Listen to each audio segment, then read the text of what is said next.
बिस्मिल्लाहिर्रहमानिर्रहीम। अस्सलाम वालेकुम दोस्तों, आप देख रहे हैं अपना YouTube channel business ideas with Malak Sadaqat official.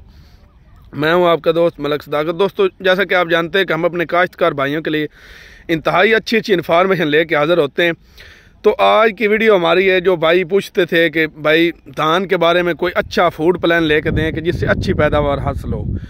तो भाई अज़हर का जो 1509 धान की वैरायटी किसान बासमती, इसमें माशाल्लाह बहुत ज़्यादा एक्सपीरियंस है और इसकी बहुत ज़्यादा एवरेज ये ले चुके हैं, 70 मन तक एवरेज ले चुके हैं। तो इनसे हम ये सारा फूड प्लान डिस्कस करेंगे कि कौन कौन सी खादें और स्प्रे के जो तरीक़ाकार है, ये मुकम्मल तफसील हम आपको इस वीडियो में देंगे। तो वीडियो को शुरू करने से पहले आपसे रिक्वेस्ट है कि अगर आप हमारे चैनल पर नए हैं तो चैनल को सब्सक्राइब कर लें और बेल आइकन को दबा लें ताकि हर नई आने वाली वीडियो आप तक नोटिफिकेशन के ज़रिए पहुँच सके। तो चलते हैं भाई अज़हर के पास, उन्हीं की ज़बानी सब कुछ जानते हैं। अस्सलाम वालेकुम भाईजान। वालेकुम अस्सलाम। अज़हर भाई क्या हाल है? ठीक ठाक। अज़हर भाई आज ज़रा धान 1509 जो किसान बासमती, उसका जो खुराक का प्लान आपका है वो ज़रा डिस्कस करें, क्योंकि माशाल्लाह आप अच्छी इससे पैदावार हर साल लेते हैं। तो बाकी हमारे ज़िम्मेदार भाइयों को भी ये बताएं कि कौन सी खुराक है, मुकम्मल से लेकर एंड तक सारा आपने ये डिस्कस करना है हमारे किसान भाइयों के साथ। पहली बात तो ये, अगर कोई भी मुंजी है, धान है, तो उसके लिए उसकी नर्सरी का सेहतमंद होना बहुत ज़रूरी है। जी जी। दूसरा, ज़मीन की सिलेक्शन जो है वो भी बहुत ज़रूरी है। आप जो बीज लगा रहे हैं, जो उसकी ज़मीन जो उसके साथ मुताबिकत रखती है या नहीं। जी जी। अगर ज़मीन आपकी किसी और बीज के साथ मुताबिकत रख रही, आप कैनात बीज रहे हैं, तो वो पैदावार नहीं देगी। जी सही बात। और अगर आपकी ज़मीन कैनात के साथ मुताबिकत रखती है, आप 1509 लगा रहे हैं, तो तब भी मसला बन सकता है। जी जी। तो ये दो चीज़ें ज़रूरी हैं इनका मुंजी का इंतखाब करने के लिए। सबसे पहले तो नर्सरी का सेहतमंद होना ज़रूरी है। आप नर्सरी कोई अच्छी तरह इसकी केयर करें। जी जी। एक नर्सरी जड़ी बूटियों से पाक हो, फंगस वगैरह से पाक हो, उसकी बकैनी की कोई बीमारी ना हो। जी जी सही बात। अच्छी तरह पहले तो इसका ट्रीटमेंट कर लेना चाहिए नर्सरी का ही। जी। अगर नर्सरी सेहतमंद होगी। और दूसरा, एक जो फर्स्ट ऑफ ऑल ये करना चाहिए, जो बहुत ज़रूरी है, कि धान की नर्सरी जो है वो तकरीबन उसकी उम्र एज पूरी हो। कितने दिन की अगर भाई नर्सरी शिफ्ट करनी चाहिए खेत में?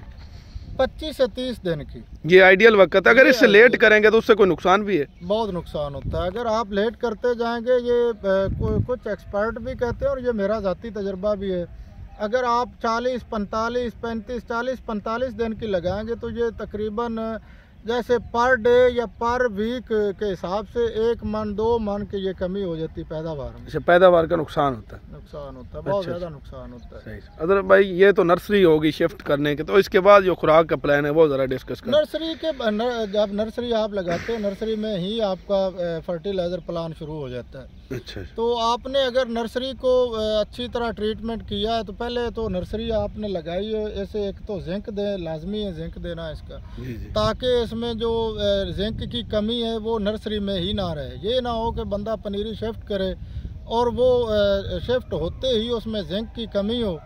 और जिंक के बाद एक तो और ज़रूरी है कि लास्ट वीक जो नर्सरी शिफ्ट करने का है ना, उसमें आप फास्फोरस भी ज़रूर दें, ताकि फास्फोरस की इधर ही कमी पूरी हो जाए, शिफ्ट होते वक्त फास्फोरस की कमी इसमें ना हो। जी जी। तो उसके बाद आगे आ जाता है ज़मीन में फर्टिलाइज़र, मतलब प्लान आपका। तो एक जो मेरा तजर्बा ज़ाती, अगर आपकी ज़मीन ठीक है, मतलब बुरबली है, तो 1 बोरी DAP और 1 बोरी SOP, ये तो SOP और DAP नीचे आप डाल दें सागा करते वक्त, कद्दू करते वक्त वो डाल दें। उसके बाद आपने एक तो जड़ी बूटियों का मच्छर कंट्रोल के लिए आपने कोई न कोई लाजमी पेस्टिसाइड इस्तेमाल करने जी।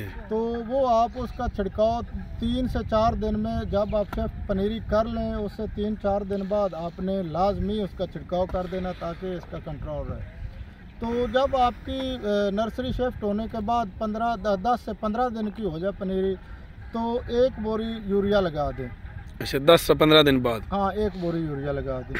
यूरिया लगाने के बाद एक तो जो 1509 किसान बासमती है, इसकी एज थोड़ी होती है, तो इसका जो फर्टिलाइज़र प्लान है वो जल्दी मुकम्मल किया जाता है। तो 20 दिन के बाद आपने 1 बोरी फिर यूरिया और साथ आपने 27 या 33% अच्छा जिंक वो लाजमी देनी। जी जी। तो वो जिंक की वजह से एक तो उसकी टिलरेंस ज़्यादा होगी और जो उसके उस पे होते, मतलब कलर होता है, ख़राब हो जाता है उसका, उसमें फ़ायदा बनता है। मतलब ब्लैक हो जाएगी इससे, अच्छा कलर, ब्लैक अच्छा रंग हो जाएगा। जी जी। तो तीसरा, इसका आप 25 दिन बाद एक बोरी या आधी बोरी लगा दें। अगर आपकी ग्रोथ अच्छी कर रही, आपका फसल ग्रोथ अच्छी कर रही, तो आधी बोरी यूरिया और उसके साथ कोई ना कोई आपने दानेदार जहर डालना है, फर्टीरा डाल दें, कोई और कंपनियां हैं, मतलब कोई भी जो भी जो आप अफोर्ड कर सकते हैं वो डाल दें। जी जी। तो ये आपका फूड प्लान तकरीबन यहाँ तक काफ़ी हद तक मुकम्मल हो जाता है। जी जी। तो आपने 35 या 40 दिन के करीब एक बोरी नाइट्रोफास, अच्छा अच्छा, वो डाल दें। नाइट्रोफास से एक तो जब 40 से 45 दिन की फसल हो रही होती है तो वो गोब की हालत को पहुँच रही होती है। जी जी, सही बात। तो आहिस्ता आहिस्ता नीचे गोब का वो बनना शुरू हो जाता है। तो वो एक तो फास्फोरस इस स्टेज पे बहुत ज़रूरी होती है। आपका वज़न बढ़ा रहे होते हैं आप अपना, फसल सेहतमंद होती है। उसके अलावा आपने जो स्प्रे का प्लान है वो याद रखना। अच्छा सर भाई, आपने एक बात की, 35 से 40 दिन में इसका जो खुराक वो मुकम्मल कर देनी चाहिए, ये क्यों ज़रूरी है? इतने दिन में क्यों मुकम्मल करनी चाहिए? इसके लिए क्या वजह है? ये वजह मतलब इसकी एज थोड़ी होती है 1509 की। ये तकरीबन 90 से 95 दिन में ये कटाई के लिए तैयार हो जाती है, इसकी कटाई हो जाती है। अगर आप लेट करेंगे तो इसका फ़ायदा नहीं होगा। अच्छा। 40 से 45 हद आप 50 दिन में इसकी खुराक मुकम्मल कर लें। अच्छा। जो तो एक तो 40 दिन में एक और करना चाहिए आपने, अमीनो एसिड का कोई अच्छी कंपनी का लेके तो वो आपने स्प्रे कर देना। चाहे आप ईज़ा बयान ले लें या और कंपनियों के भी कुछ बहुत अच्छे प्रोडक्ट हैं। तो ईज़ा बयान कौन सी कंपनी? ईज़ा बयान सिंजेंटा कंपनी। अच्छा अच्छा, सही सही। तो वो कर दें। तो उसके अलावा आपने एक तो इसका ये ख्याल रखना है कि पत्ता लपेट सूंडी का खसूसी आपने ये इसका ख्याल रखना है कि वो ना हो। अगर उसको बार बार पेस्ट आप इसे चेक करते रहें, अगर उसका हमला देखो तो फौरी उसका स्प्रे करें। वो एक मामूली सा सूंडी होती है, अगर उसको हम लेट करेंगे तो वो बहुत ज़्यादा नुकसान कर जाती है। अच्छा अच्छा। तो 50 दिन जब 60-70 दिन की हो जाए फसल आपकी, यहाँ आप इतना देख ले हमारी फसल गोब पे है, सिट्टा निकालना शुरू कर रही, तो आप एक बार फिर ईज़ा बयान, अमीनो एसिड कोई अच्छी कंपनी का वो फिर स्प्रे कर दें। अच्छा, दोबारा रिपीट कर दें। और बाकी ये ब्लास्ट वगैरह है, इसके लिए बहुत अच्छा कंपनियों के पास स्प्रे होते हैं। किसी अच्छी कंपनी का आपने स्प्रे लेके वो भी ज़रूर कर देना है, तो इंशाल्लाह बहुत अच्छी पैदावार आएगी।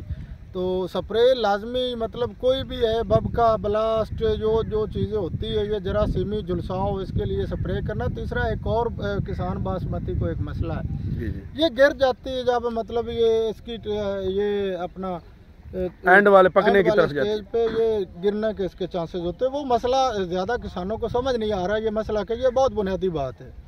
तो वो ये है कि इसमें एक पुष्ट अपना बुरी पुष्ट वाला तेला होता है, वो बिल्कुल जड़ों के करीब मुड्ढों में होता है। जी जी। तो वो एक तो देखने में ऐसे दिखाई नहीं देता कि नज़र नहीं आता, उसको थोड़ा बंदा बूटे को थोड़ा आगे पीछे उसको हरकत करे तो तब जो पता चलता है इसमें कोई चीज़ है। तो उसके लिए आपने किसी अच्छी कंपनी का, आपने किसी न किसी डीलर के साथ, स्प्रे वाले के साथ आपने मशवरा करके कि ये बुरी पोस्ट वाला तेला है, उसके लिए आपने तदारक ज़रूरी है उसका करना। जी जी। जब आपका सिट्टा निकल रहा हो तो आपने ये स्प्रे लाजमी करना है। उसको अगर आप कवर कर लेंगे तो इंशाल्लाह आपकी पैदावार 65-70, 60-65-70 ये ज़रूर आएगी। जी, बहुत शुक्रिया अज़हर भाई, आपने अपना कीमती वक्त दिया। दोस्तों, ये थी आज की वीडियो। अगर वीडियो आपको अच्छी लगी तो वीडियो को लाइक ज़रूर करें, हमारे चैनल को सब्सक्राइब करें।